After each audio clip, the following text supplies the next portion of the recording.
Դե պատկերացրեք Ալ Կապոնեին, Չիկագոյի ամենահայտնի գանգստերներից մեկին։ Նրա հանցավոր կայսրությունը հսկայական էր,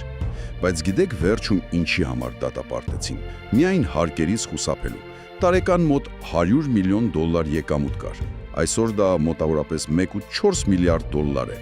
Ու այդ փողը, սպես ասած, անհետացել էր։ Այո, ու հենց այդ անհետացումն էր մեր այսօրվա խոսակցության թեման է ըստ էության։ Կապոնեն իր մարդիկ այդ կեղտոտ փողերը դնում էին սովորական բիզնեսների մեջ, որոնք կանխիկով էին աշխատում հիմնականում։ Հա, կանխիկով, հատկապես ասում են լվացքատներում։ Շատերը կարծում են, որ հենց ստեղից էլ եկել է փողերի լվացում արտահայտությունը։ Սա մի գործընթաց է, երբ որ անօրինական ձեռքբերված գումարները պետք է քողարկվեն, որպեսզի մտնեն օրինական տնտեսություն ու հնարավոր լինի դրանք արդեն ազատ օգտագործել։ Ու սա իհարկե բան է, որ դարեր շարունակ եղել է։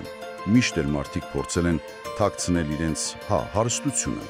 Կրինեն վաճառականներ, որ հարկերից են փախնում։ Ճիշտ է։ Կան ծովահեններ, որ իրենց թալանն են ուզում վաճառել, բայց այնպես որ աղմուկ չբարձրանա։ Հա, ուշադրություն չգրավեն։ Բայց այսօր դե ամեն ինչ շատ ավելի բարդ է։ Վիրտուալ փողեր, օֆշորային բանկեր, համաշխարհային շուկաներ, սխեմաները շատ ճճված են դարձել։ Այդուհանդերձ, որքան էլ մեթոդները բարդանան, հիմնականում դե ժամանակակից փողերի լվացումը 3 փուլ ունի։ 3 հիմնական քայլ՝ տեղաբաշխում, հետո շերտավորում ու ինտեգրում։ Եկեք մի փոքր սրանց մասին խոսենք։ Լավ։ Առաջինը տեղաբաշխումը։ Սա այն պահն է, երբ որ անօրինական կանխիկը պետք է մտնի ֆինանսական համակարգ։ Այդ կեղտոտ փողը։ Հա, առաջին քայլը։ Դա կարող է լինել օրինակ գումարը մանրացնելով ու տարբեր հաշիվների մտցնելով, կամ կեղծ ընկերությունների, միջնորդների անունով։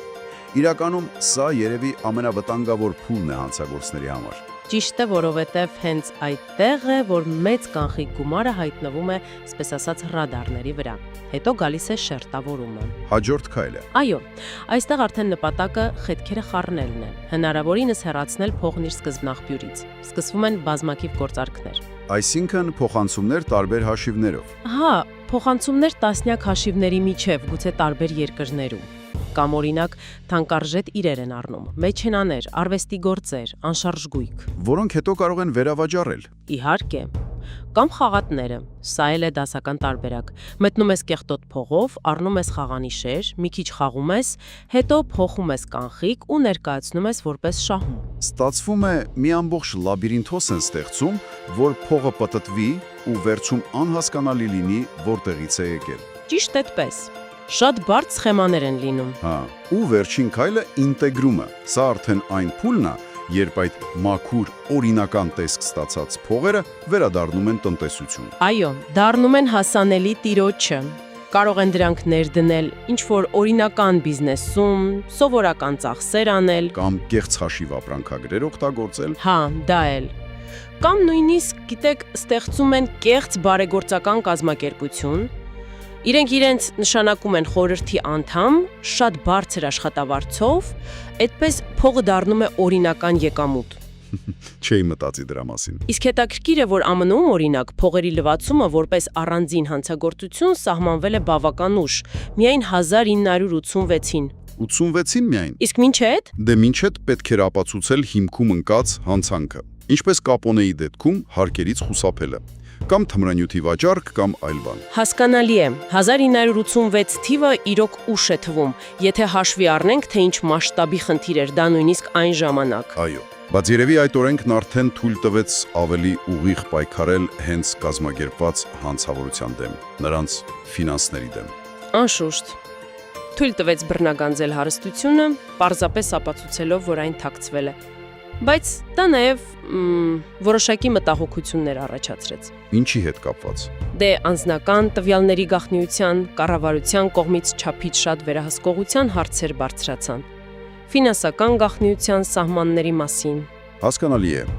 Այսօր էլ չնայած բազմաթիվ կառույցներ պայքարում են դրա դեմ, փողերի լվացումը շարունակում է մնալ համաշխարհային հանցավորության, ստվերային տնտեսության կարևոր մաս։ Այո, անբաժանելի մասը։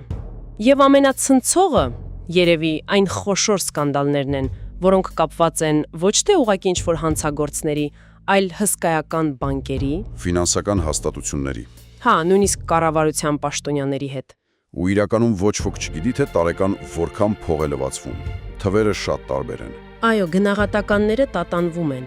Հարյուրավոր միլիարդավոր դոլարներից մինչև նույնիսկ տրիլիոններ։ Տրիլիոններ։ Սա ուղղակի աներևակայելի թիվ է։ Համեմատելի է որոշ խոշոր երկրների հնայի հետ։ Այսպիսով փողերի լվացումը շատ բարդ, անընդհատ փոփոխվող մեխանիզմ է։ Նպատակը մեկն է՝ անօրինական փողի ծագումը թաքցնելն ու այն օրինական շրջանառության մեջ դնելը։ Սկսած Կապոնեի լվացքատներից, մինչև այսօրվա թվային շատ բարդ սխեմաները։ Հենց այդպես։